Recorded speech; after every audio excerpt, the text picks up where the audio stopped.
What's going on, everybody? Welcome to Brandon's Face. It's the podcast about a playlist. I'm Jonathan Beardsley. And I am Brandon May. Thanks for tuning in. If you listened last week or you're following along with our official playlist on Spotify, then you guys already know we have an incredibly stacked show this week. If you aren't following along with that, then I recommend you do. You can find the link to that in the show notes. Before we get into the album reviews, let's talk about some of the new singles that came out this week, shall we? Yeah, that sounds good, man. All right, starting with, get this, a new Daft Punk song, kind of. Couldn't be. They retired. It's the 10-year anniversary of Random Access Memories, so they released a deluxe edition, including this demo of a song called Infinity Repeating that they did around the same time with Julian Casablancas. You don't really review Daft Punk, you just kind of thank them for it, but what were your thoughts on this? This is fucking beautiful, man.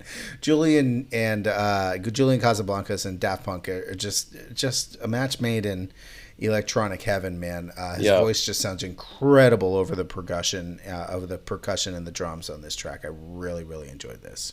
They put up a video on YouTube called like Memory Tapes 1 or something, and it's like an 8-minute thing, an interview with him, and it has like studio footage of them recording this demo and shit, so you get to learn the full story behind it. We'll have to throw that in the show notes. Yeah, most definitely. And in fact, today is the 10-year anniversary. Is it? It is. God damn, how are you celebrating? Did you throw your vinyl on? I barely got home, bro. But I most definitely will be this weekend. Everybody's getting in their 10-year anniversary vinyl bundles, and I thought about it because it includes all these other things, but then I also said, you know what, my pressing sounds fucking beautiful. It's one of the best sounding records that I own. I'm good with it, you know? Yeah. Moving on, we got a new one from Duke Dumont called The Chant. We missed this one last week, so I threw it on this week. I've always been a huge fan of his for club play only releases. It's not my favorite entry in the series so far, but it's still pretty fucking neat. It's going to be really hard to ever top Red Light, Green Light, or Alter Ego, though. What'd you think of this one? Yeah, man, the Duke. He's another one for the club play only books. I really did like this one. Yeah, it's a good groove. You're probably disappointed that I did not throw the extended mix on. I didn't even see that it was a thing, so now I am mad. Yes, I didn't realize until like 2 days ago that there was an extended mix, and I felt like it was too late to correct course, but damn it, glad you John. got to check it out. Damn it. Just hear you punch a hole in your wall. All right, you threw on this David Guetta remix of Miracle by Calvin Harris. What are your thoughts on it? I sure did, bro. Of course you did. I'm sure you were, just as I was, apprehensive to click play on this one. Thank you, David Guetta, for not ruining this track. I actually really did dig it. Shout out to David Guetta's family. It is a pretty good remix. I mean, shout out David Guetta. He solved racism. The guys, obviously. We're indebted to him forever. But yeah, man, there's a lot of remixes coming out of this song, and I feel like they're all pretty good, but all they want to make me do is listen to the original. Great marketing campaign on Calvin Harris. Yes. Great marketing. All right, man, I threw on this Ray Volp remix of Sacrifice by The Devil Wears Prada. What'd you think of it? Jesus fucking Christ, John. This track goes so unbelievably hard. Both of these drops are insane. If I ever needed like a boost during the day and I didn't have like coffee readily available, it was this. This is what I did. Yeah, we were recently talking about good EDM and metalcore collaborations, and now we have one more to add to the list. And what do you know? All right, man, got a new one you threw on here from Jay Wara called Fade. Talk to me about it. The great track from Jay Wara, man. It's just some house music, and I really like her style. So threw this one on. I really enjoyed it. Yeah, whenever you see her name, you know it's going to be a house bop. No different here. Yep. Absolutely. Moving on, we got a new one from Miles Atmospheric called A New Dawn. Tell me about this one. All right. So this is Miles Atmospheric makes, as I'm sure you can tell, very chill, very atmospheric, kind of tech house shit. This is a 12-minute non-banger that I really enjoyed. It's not a banger. It is long and It's kind of difficult to deal with if you're not like really in the mood for a 12-minute chill tech house vibe. You know? but if you are, it fucks. Yeah, for sure, for sure. Yeah, I dug it. Moving on, we got a new one from Captain Mustache. Great name. And Gene Brock. Fantastic name. This one's called Lavertu, another artist I've never heard of, and another song that just fucks, man. It's really good. What'd you think of it? No clue how we found Captain Mustache here, but I do really dig this track. A lot of fun disco elements while not being too over the top.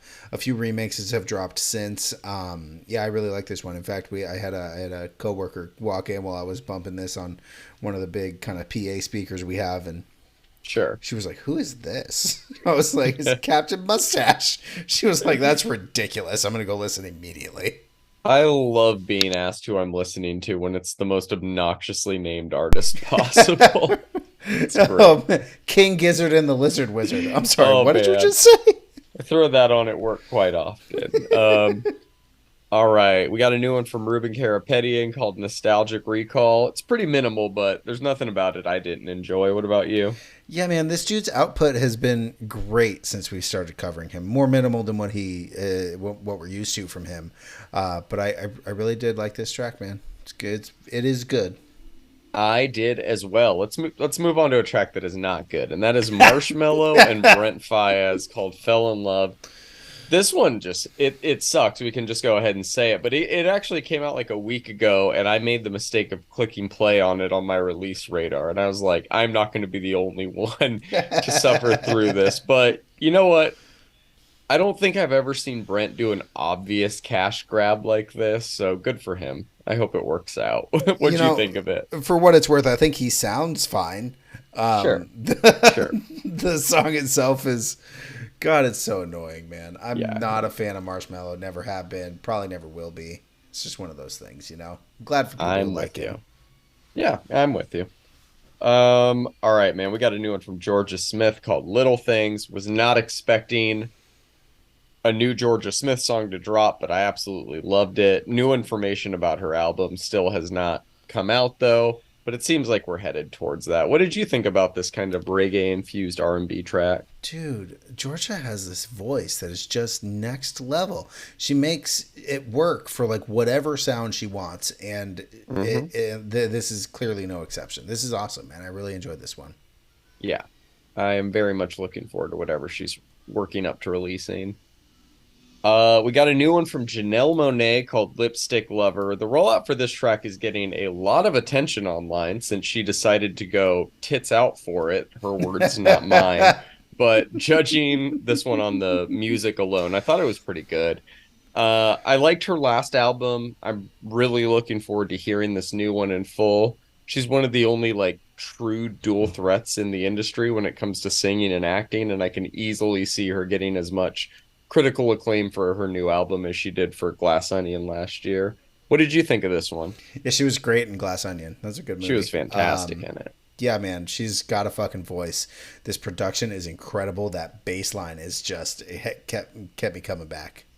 Yeah, really good shit. Yep. Um, we got a new one from Victoria Monet and Buju Banton called Party Girls.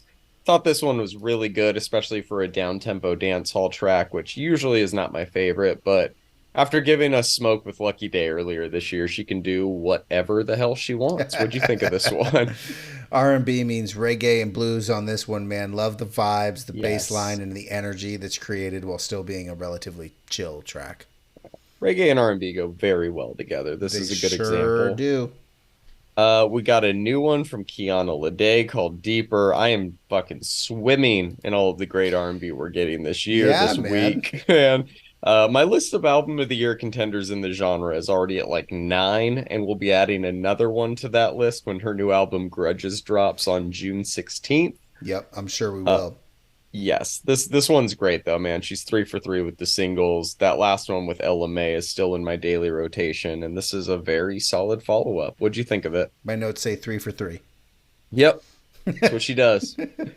Yeah, I think her and Victoria are both working up to new albums. They both last released albums in 2020. Should be a fun year.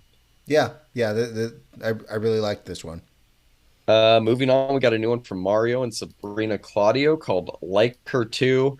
Mario is an usher, but they're definitely cut from the same cloth. Their voices just don't age. Physically, they don't really age either. It's nice to hear Sabrina Claudio do something so unapologetically R&B again. She sounds really great on these types of tracks. What do you think of it? I absolutely appreciate just the raw beauty in these vocals. But Yes. man, am I falling asleep. This is just, it's not my tempo, It, man. it's a slow one. It's a slow one. You're Yeah. J.K. Simmons in Whiplash. Just not my tempo. Thank you. Thank you for getting that. Um, let's see here. We got a couple deluxe edition tracks from Josh Levi. These are CeeLo and Birthday Dance. They're on the Disc 2 Scratched Up, aka the deluxe edition. Going from a Mario track into a Josh Levi track this week really shows how well he's kind of carrying the torch for classic R&B. I didn't add the track from the deluxe edition that we'd already reviewed, but the three new ones he included with these two uh, are just all outstanding as far as I'm concerned. I can't wait to see what he does next. Did you enjoy these two? Yeah, I liked Birthday Dance a little bit more than CeeLo, but I gotta say, man, he sounds like Chris Brown in like the best possible way. Like I really mean that as a compliment. Yeah, he's a throwback to like that 2008, 2010, like late Chris Brown, early Jeremiah era for sure. Mm. Uh, all right, man. It's your boy. Lil Durk has released a new song with J. Cole called All My Life. Talk to me about it. This dude has to be joking, right? Look, man. For a few reasons. I'm interested to hear yours. All right, so I think it's a decent track. It is a terrible Lil Durk track. When I listen to Lil Durk, I want to hear about him capping on his ops, and the problem is that I actually do like it, but it's just so funny and so absurdly corny coming from Lil Durk that I just Yes. can't take it seriously, like at all. That corniness is coming from the production by Dr. Luke, which automatically kind of puts this one in the trash bin for most people after all the Kesha stuff. That Yes. aside, though, man, I thought this one was okay. Like, I don't know. I thought Cole's verse was good, but Dirk just does not do it for me in the same way he usually does for you. I know that this isn't a perfect example of that, but he's dropping a new album May 26th. We'll see if something on there breaks through to me. Fuck it. I literally burst out laughing every time I listen to this song when that child support line comes on. Oh Child my support, the only God. support you'll get. Shut up, little Turk. God, he's so memeable. Oh my Oh, goodness. all right. We got one you threw on here from Ellie Dollar and Slim Thug called What It Is. I love Ellie Dollar's production. I was happy to see you threw a track of his on here. The fact that he isn't one of the biggest producers in the game just shows how bad most people's taste is because he's incredible. I really dug this one. What were your thoughts on it?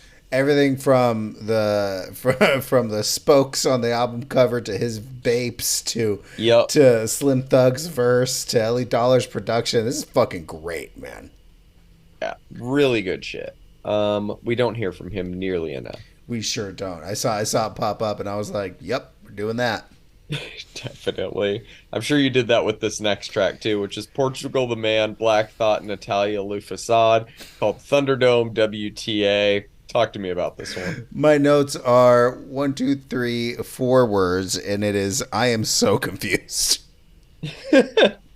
By the combination of artists, by the song By itself. all of it, man. It doesn't feel like a Portugal the Man song. It doesn't feel like a Black Thought song. It feels like an amalgam of all of them, and I don't think it works. I'm still excited for the album, although I'm like, okay, is it, what else are we gonna get now? What'd you think about this one? I'm on the same exact page as you. There's just too much going on. There's not one distinct style like pulling it all together. Yeah, man. I this one didn't stand out to me. Maybe Chris Lake will remix this one and turn it into a banger too, though we'll see. Moving on, we got a new one from Group Love called Francine. Talk to me about it. Yeah, man, I just love Group Love so much. It sounds like they're going back to their roots stylistically, and I love that for them. This Meaning album, what? Like slower? yeah, I don't know about just slower, just more chill. If you listen to their last album, it's very upbeat, very up Yeah. tempo, almost angry, which we talked about when we reviewed it. But if you Yep. go back and you listen to "Never Trust a Happy Song," this is stylistically kind of the same. Okay. The same style, and that's the style of them that I kind of fell in love with when, like 2013, when my wife showed me them, and we got to see them in 2014. It was really cool, and so that's kind of where my love for them comes from. Did you like this one? Yeah, I thought it was pleasant. Not quite as memorable as the group love angry stuff, but it's a decent track. I think the album's going to be good, man. We'll see. Let me see. I think I have the release date for that one, July 7th. It's called I Want It All Right Now. Yep. Moving on, we got a new one from Local Natives called NYE. My reaction to this track is the same as every other Local Natives track. I don't really like it, but at the same time, I kind of like it. Like, I don't know. They confuse me and they continue to do so. What are your thoughts on it? Easy, dreamy indie pop. It's exactly what I expect from Local Natives, and it's exactly what they deliver almost every single time. Yep, that pretty much describes it. Did we do an album by them? I don't think we've reviewed. Yeah, did we? I don't know. I What don't is know. time?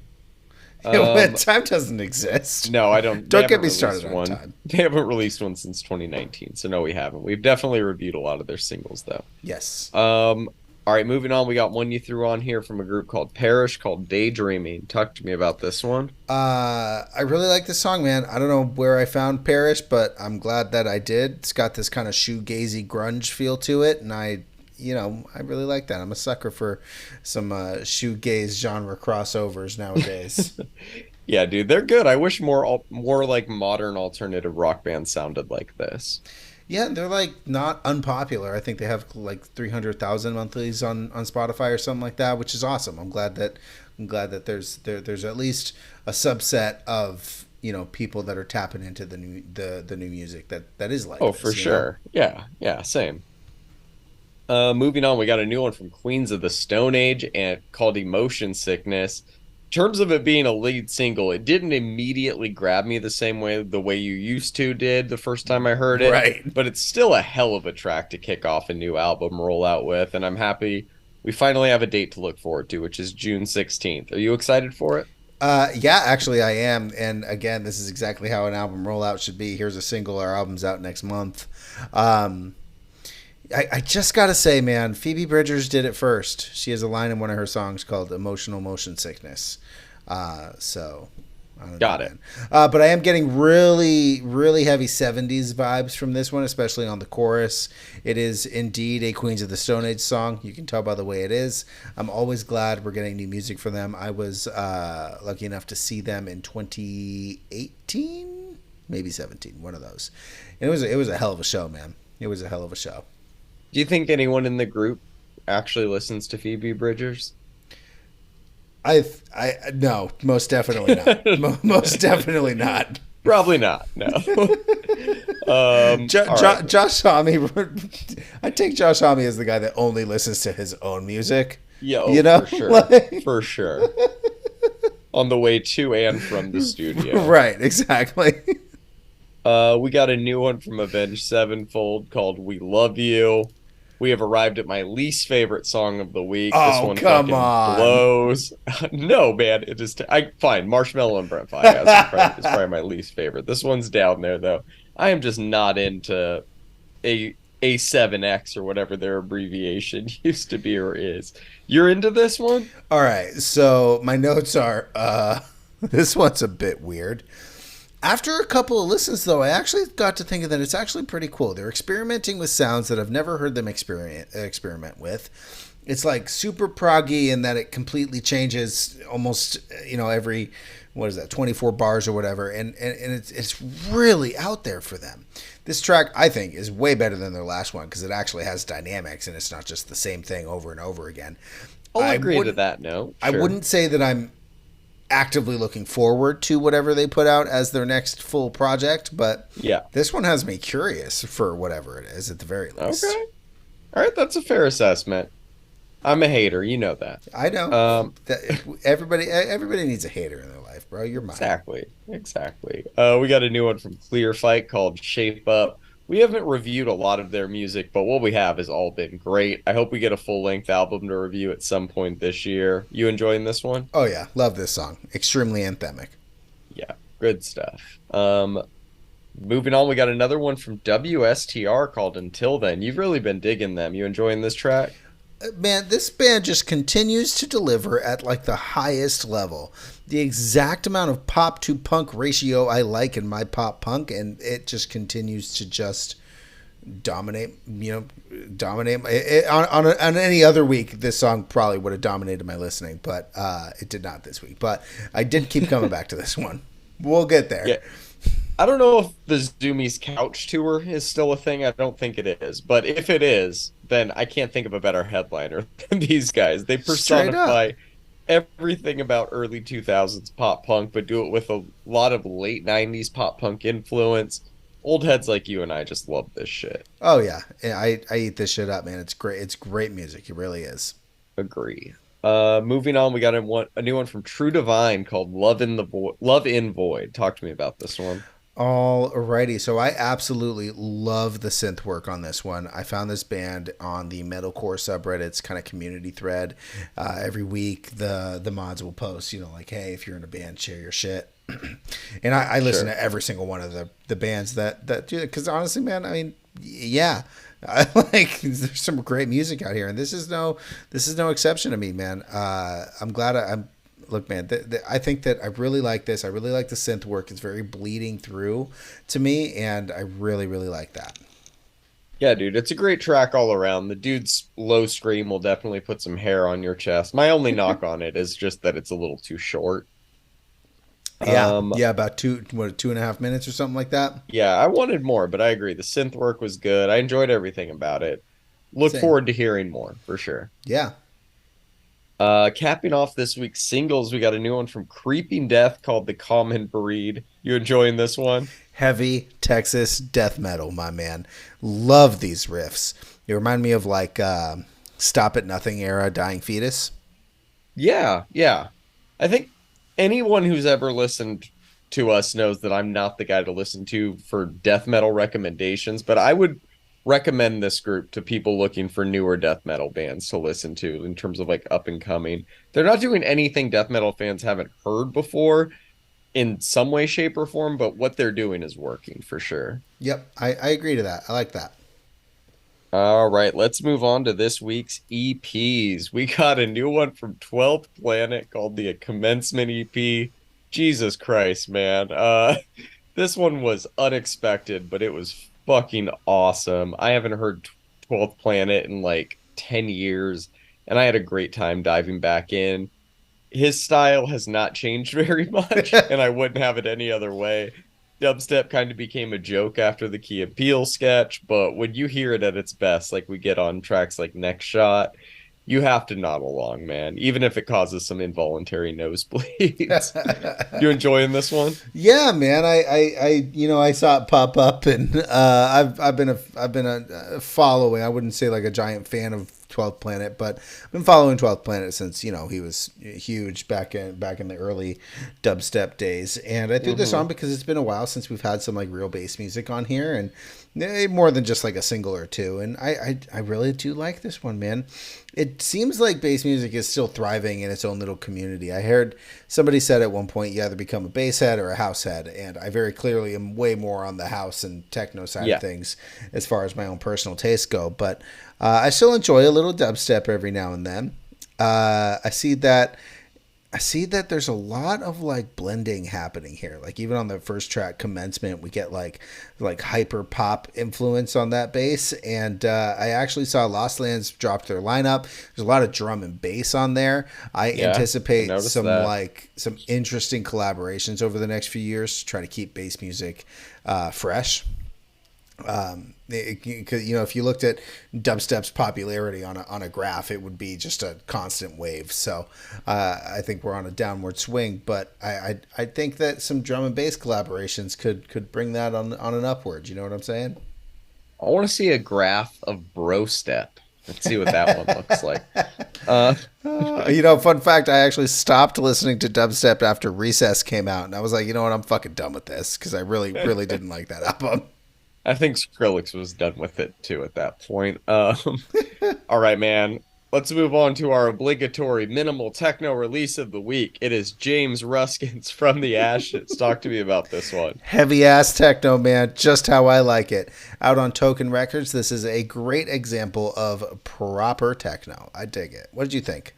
I agree, man. This one was great. All three tracks really, really good. I love the simplistic naming device. What's your favorite song on it? Oh, From the Ashes too. Great naming convention. Moving on, we got our second obligatory minimal techno release of the week. Ian Donovan's Solace EP. You enjoying this one? Fuck genres. It's all house, John. No, this is techno. Well, it's tech house, I think. But No, it is. Ian has been putting out quality tech house tracks for a while now. I actually know that you and I were spinning some of his tracks from like his SoundCloud days, like 8 years ago, back when we were. Yes. Yeah, the CP is great, man. I really like this one. Oh man, to go back to the SoundCloud days. This was fun. It was fun, man. Yeah, this was a really good EP. Let's move on to the albums. We have a ton to talk about this week. First up is Subfocus's new album, Evolve. Talk to me about it. This kind of poppy drum and bass is going to get it into the mainstream's ears, I think. You think so? Well, maybe. I hope so. Maybe I hope. Not think. Look, Maybe you man, hope. I know that Subfocus is popular comparatively. They have 3 million monthlies on Spotify, but man, this whole album is just so friendly. I wouldn't be surprised if it puts him up a couple million on those numbers. Calling for a Sign is so catchy, bro. I've been like ever since like the first time I listened to it. Every time I go back to this track, I like sing along with it.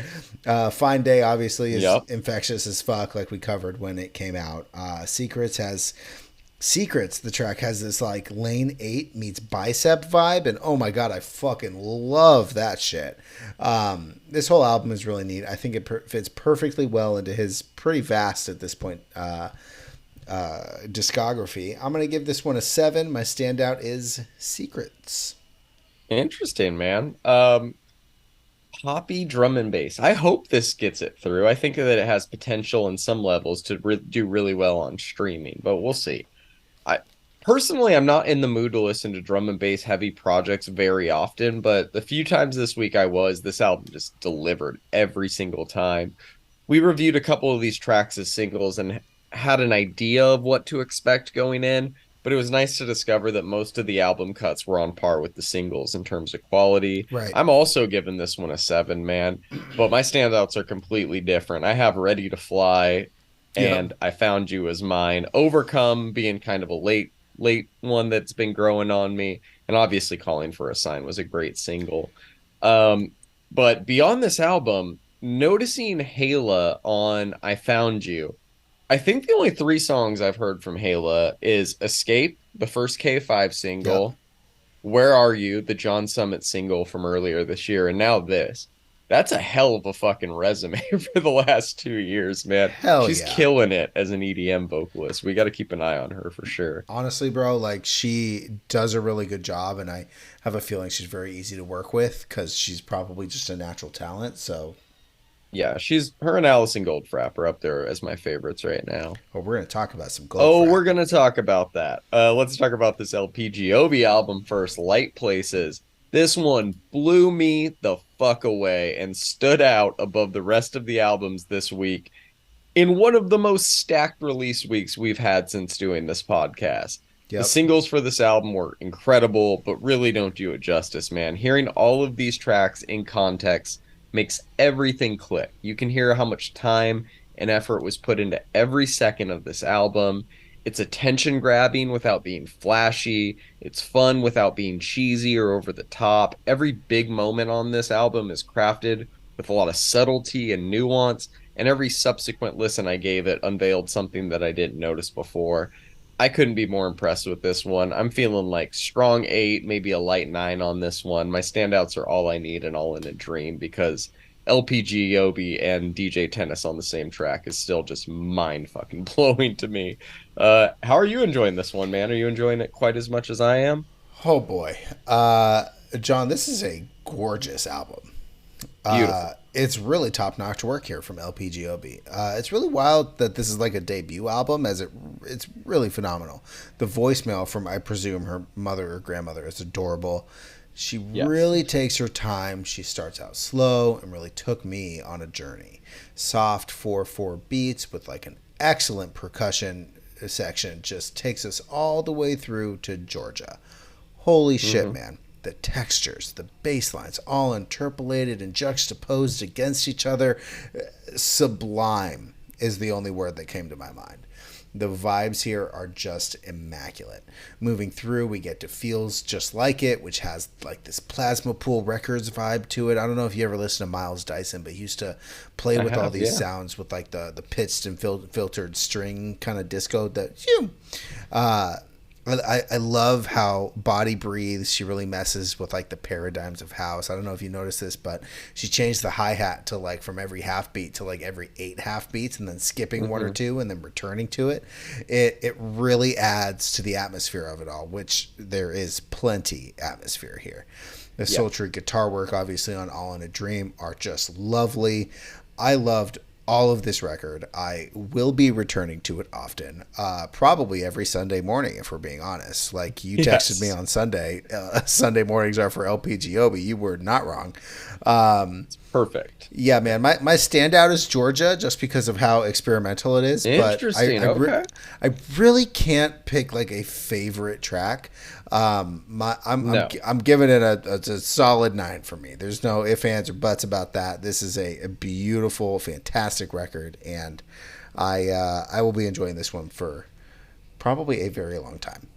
It's hard to pick a standout track because it's one of those albums that makes you listen to it on its own terms, not as like, oh, I'm going to dive into what part of this album I want to, when I want to. It's very much like Bonobo or Black Coffee. You can't just do that with these types of albums. Right. And if you can, you're kind of lessening the experience that you would have. You know, like if Love is a Skill was released as a single, and I thought, great song, but kind of a weird single. When you listen to this album front to back, you love every second of it. Like it makes perfect sense where it's at. Right. But yeah, man, this one is definitely up there as an album of the year contender. You gonna try and get the vinyl for it? I've already purchased it. Of course you did. This one's gonna have beautiful packaging. I love the artwork. She really killed it, man. It's light and blue. I don't know if she's still doing it, but she has been in an Airstream on tour, just playing at random places around California and shit. So definitely check that out if you see her in your area. All right, man. I can't find the date though for when they're going to be in Joshua Tree with. I cannot either. I want to go. Like I will be there. Just tell me when the fuck it is, and I'll be there. LP. I will try and dig in and get you more information, Brandon. Thank you. Like I kind of need to be there, man. I'm not going to miss DJ Tennis and LP Giobbi at fucking Joshua Tree. Come on. Hell no, you're not. That is a Brandon's Face show for sure. Right. All right, let's talk about this new one from Alison Goldfrapp called The Love Invention. I had really high expectations for this album since its announcement, and I'm happy that it lived up to the hype. That's almost never the case, especially when I'm expecting greatness, but she coasts through this album with ease. She's figured out the balance of being the focus, but also letting the production and instrumentals breathe when necessary, in the same ways that other greats like Kylie Minogue, Ellie Goulding, and Little Boots have been able to do at their best, which is pretty elite company for my personal taste. I'm still in the process of digesting this album. It's pretty dense for a dance pop album, but if I had to give it a score right now, I'm going to say like an 8.5, and my standout is So Hard, So Hot. I still have that song on repeat every day. What about you? How are you feeling about this one, man? Well, so as we discovered, Alison Goldfrapp is the newest moniker from Goldfrapp, which we should have realized, who's been releasing music extremely for a very common long time. name, Goldfrapp. Yes. Which is neat because when we were reviewing her features on that Royksop album, we thought that there was no way those were her first tracks ever. So we were right. Okay, obviously she has a really great voice, and that's proven like throughout the album. I love all of the disco and house elements present throughout the album. I don't know if it's because it's surrounded by so much good music this week, but it feels like a lot of the same thing is happening on most songs, and that's honestly okay for like a dance pop album. I do think that she kills it on every track. The production is there, the energy is there, and If the tracks bleed together a little bit, like most pop albums do, then that's fine. I love the Claptone production, except for that like siren sample he uses. Yeah. It like kind of scared me at first. I was driving when that first came on, and I was like, "Where are the lights? I hear the siren." Look, man, I'm definitely going to be coming back to this album, probably on a slower week, so I can spend like a little bit more time with it. Like you said, it's really dense. For now, I'm going to give it a 7.5. I really enjoyed it. My standout was actually Hotel. I really liked that track. Great song. Great song. And I don't know if you ever clicked on the album itself, but Fever and Digging Deeper weren't actually included like in the normal track listing. They're listed as bonus tracks, but you had to hear the Claptone produced track. I had to throw it on there. Had to do that. All right, we got a few hip hop. Excuse me. You good, bro? Almost never. But thank you. No, I'm good. We got a new one from IDK. This one's called F65. How are you feeling about it?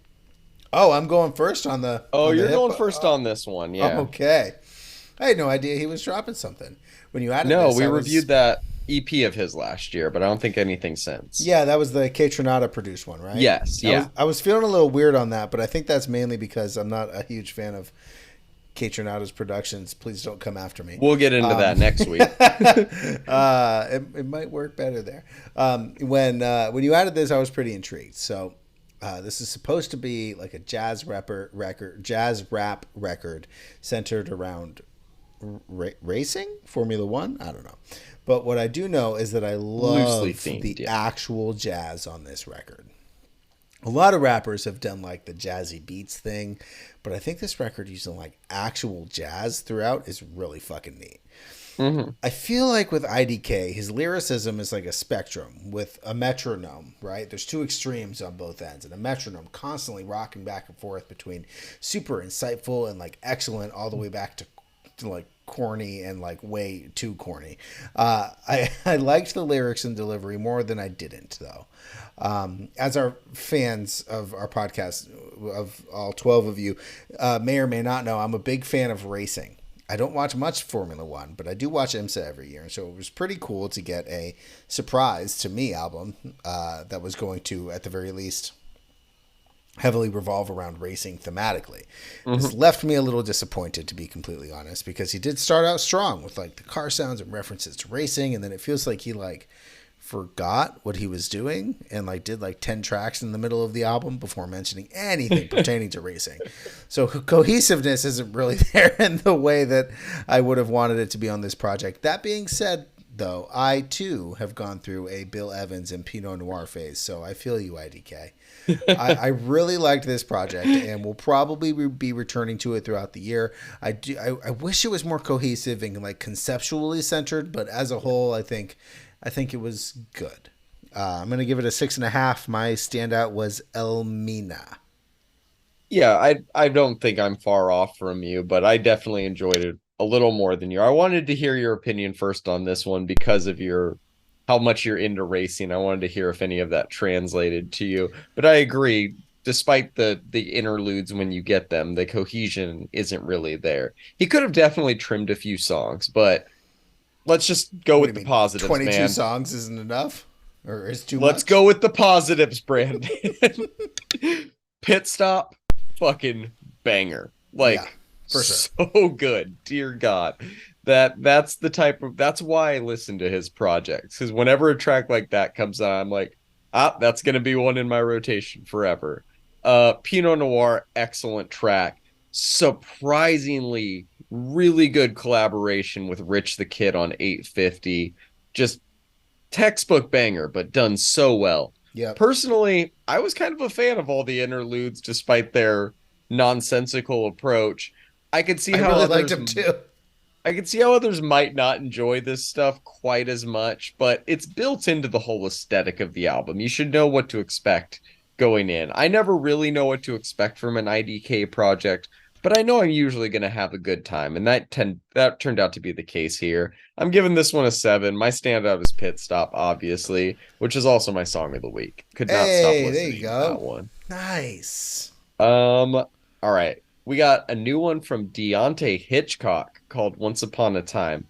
I don't think he's dropped an album since we started doing this podcast. So this is probably our first time chatting about him. Yes. I really enjoyed this one, man. Thinking About You is a certified jam. My little white girl say I'm toxic, so I call her Britney Spears. That line on Whoa is just incredible. This one is another one like the IDK one. It's far from perfect, but the good far outweighs the bad for me. It's another one I'm giving a 7 to. My standout is the two tracks I mentioned before, but also a shout out to Big Crit, who I do not see featured on enough albums and needs to drop a new one himself.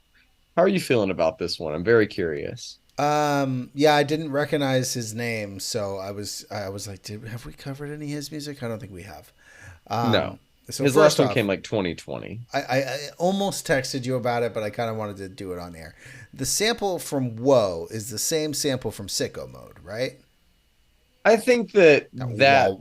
that effect is the same, but if it's I don't think it's the sample. I just think it's I think a this keyboard. I think this track is like used way better than whatever Mr. Scott did. Look, man, I love that Jamba this album Juice. Sorry, I had to. is lit. I love that this album kind of bounces between and like rides on the fence of R&B and rap. I think a Yeah. lot of rappers could do this, but they like don't for some reason. I think his flow is great.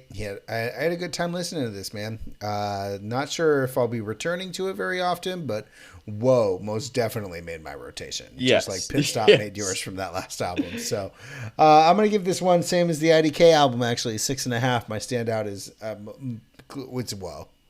Yeah. I would love to hear an Amine remix of Whoa. I feel like he would murder that beat. Yeah, man. Um, let's move on to the rock realm of things. We got a few albums I'm very excited to talk about. First of them is the new one from Hot Mulligan. This one's called Why Would I Watch? It's a straightforward pop punk album of the yell sing variety that delivers catchy hooks over punchy riffs in ways that both feel new and nostalgic at the same time.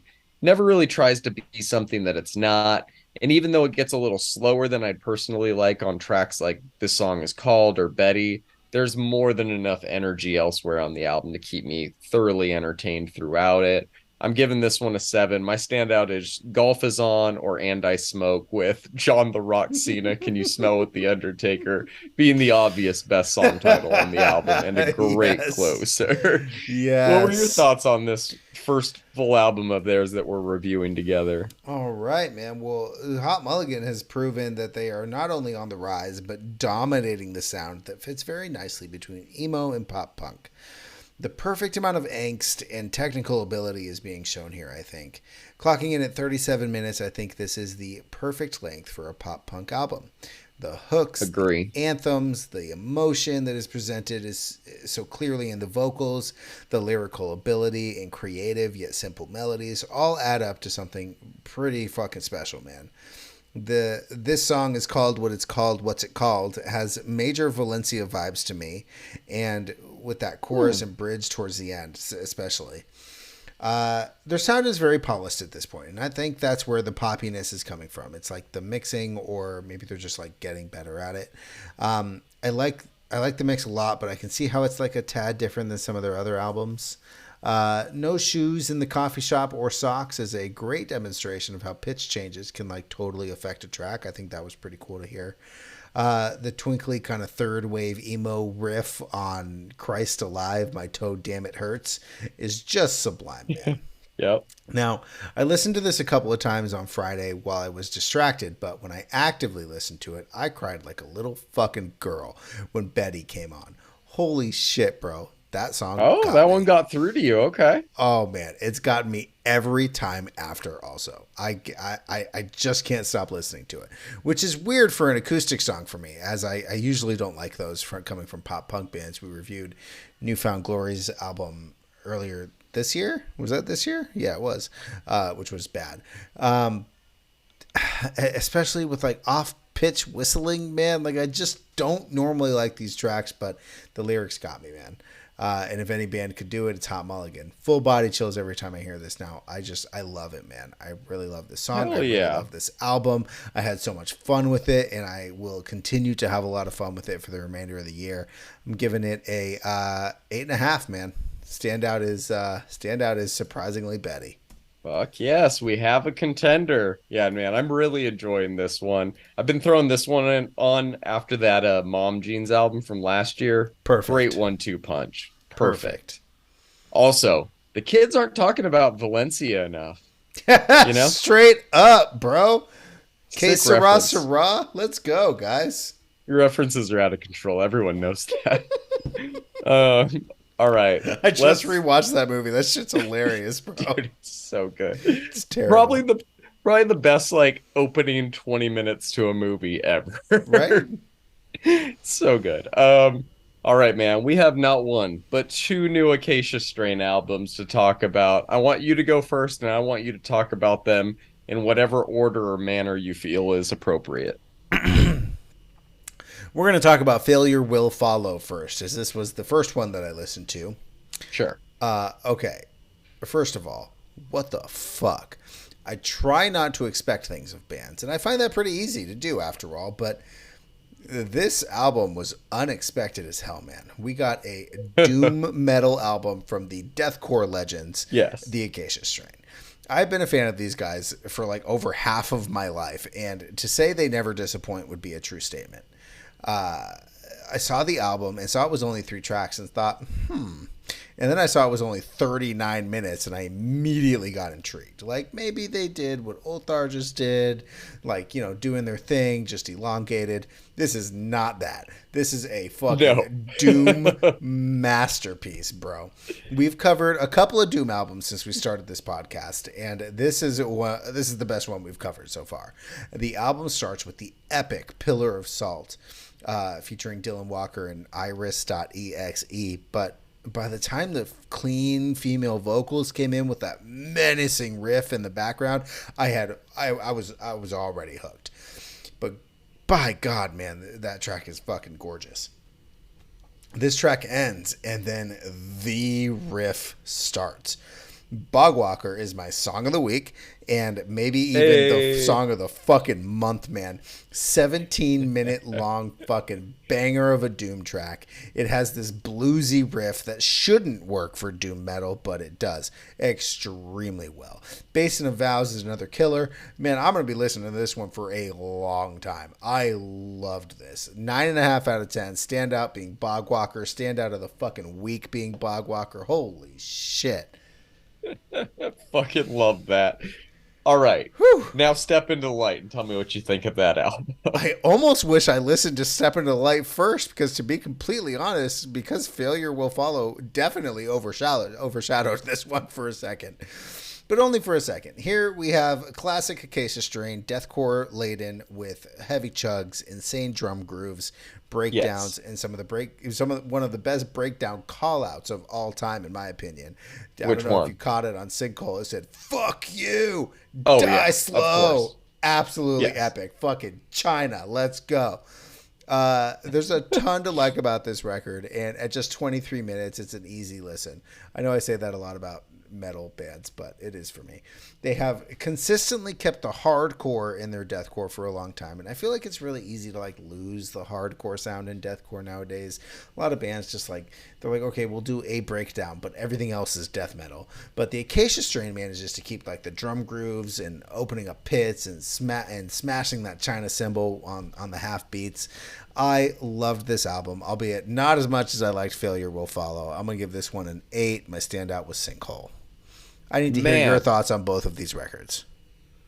I everybody I've talked to about this record this week or these records has picked Failure Will Follow over Step Into the Light. I'm the only person so far that I think likes Step Into the Light more than Failure Will Follow. And it's not that I That's fine. dislike hearing them do proggy doom. Like I thought that was fucking sick. It's very dense, it's very epic, it's kind of overwhelming, but it's not even that I don't like it. It's that I prefer Step Into the Light. I like the immediacy of it.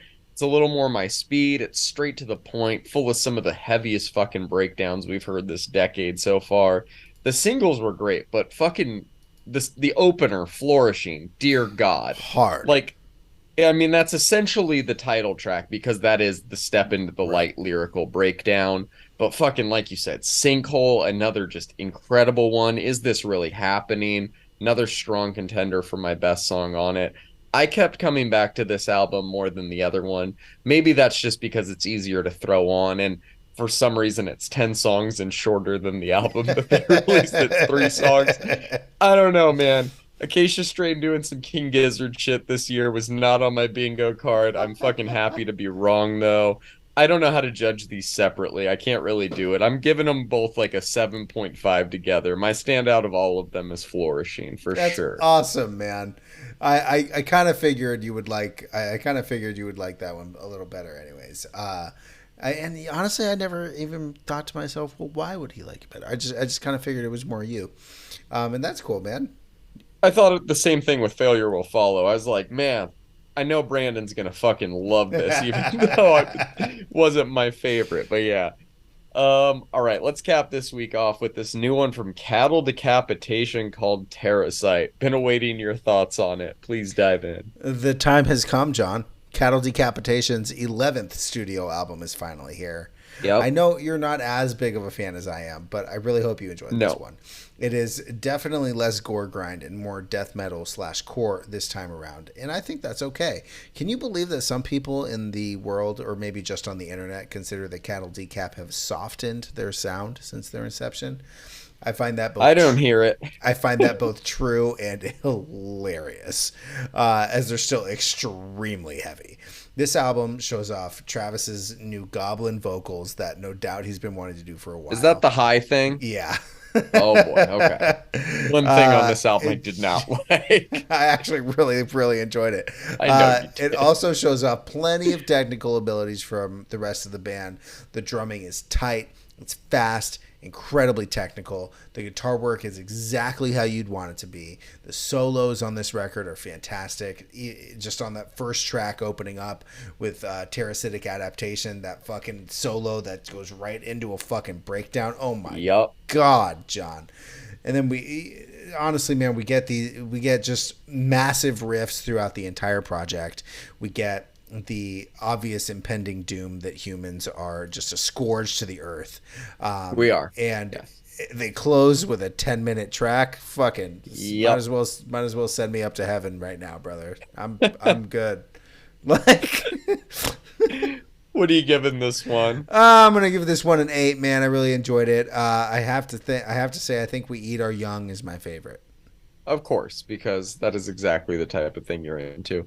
But yeah, dude, you hit the nail on the head. I really like this one, but did not like it quite as much as you. Like, to sum up and echo everything you said, it fucking rips, which is exactly what we were expecting. I found his goblin vocals, as you've called them, to be grating after a while, but the music on this album is so fucking good that it kept me engaged even when I wasn't feeling the vocals. I'm giving this one a 7. I enjoyed it quite a bit more than I Hey, didn't that's enjoy it. awesome. My favorite tracks were Terrasitic Adaptation, Dead End Residence, and of course the 10-minute album closer, Just Another Body, which is fucking epic. Really Oh good yeah. album. Nice return for him. Yeah, I do not have the nuanced ear for metal to hear that they have softened much, but that tends to happen with time in general, right? Yeah, I mean, if you go back to their first album, I think it's 1999's Human Jerky, or even their 2006 album, what Karma Bloody Karma. They're it's gore grind, so it's a little faster, a little heavier. There's none of these goblin vocals that people are calling cleans, and those are not cleans, homie. What's the Um, internet saying about this album? They liking it? Have you seen a reaction to it? It's funny because Cattle Decapitation has always kind of towed the line between deathcore and death metal, and I've Sure. always just considered them metal. Like I'm just that's kind of where I've Okay. always Just straight put metal. them. Metal, death metal, call it what you want, But a lot of people in the metal world dislike deathcore just as like a rule because there's hardcore and there's punk in it and it's not real metal, which is Yeah. honestly laughable. But it's one of those things that's kind of bringing everybody together. This album is universally well liked right now. But that could be recency bias, and I anticipate a bunch of people talking shit on it, like they do with every Cattle Decapitation record. So I wouldn't be surprised. That's the internet. You can't please everybody. No, and definitely not with fucking Hopper the Grasshopper looking motherfucker on your album cover. So No. Yeah, very weird album cover. Jiminy Cricket on meth or something. Um, that does it for this week, man. We had a lot of good albums this week. This one was kind of overwhelming. I'm going to be diving into a lot of these in the weeks going forward as well. Like I'm Yep. not done with this week yet. You want to hear what we're going to be talking about next week? I do, man. We're going to be talking about my most anticipated album of the year, which is Keitra Mine's self-titled debut collab album between A Nada and Amine. Cannot wait for that one. We're also getting new albums from Kesha, The Ocean, The Used, a new EP from Summer Walker, and a whole bunch more. Let us know in the comments what you're all looking forward to. If you liked this episode, make sure you're following along wherever you get your podcasts. If you're watching on YouTube, give this video a thumbs up. If you want more Brandon's Face content, you can find us on Instagram and Reddit. Just search Brandon's Face Pod. And last but not least, follow along with our official playlist so you know what we'll be covering each week. It's refreshed weekly, sorted by genre. You can find the link to that in the show notes. We'll see y'all next time. peace. Peace.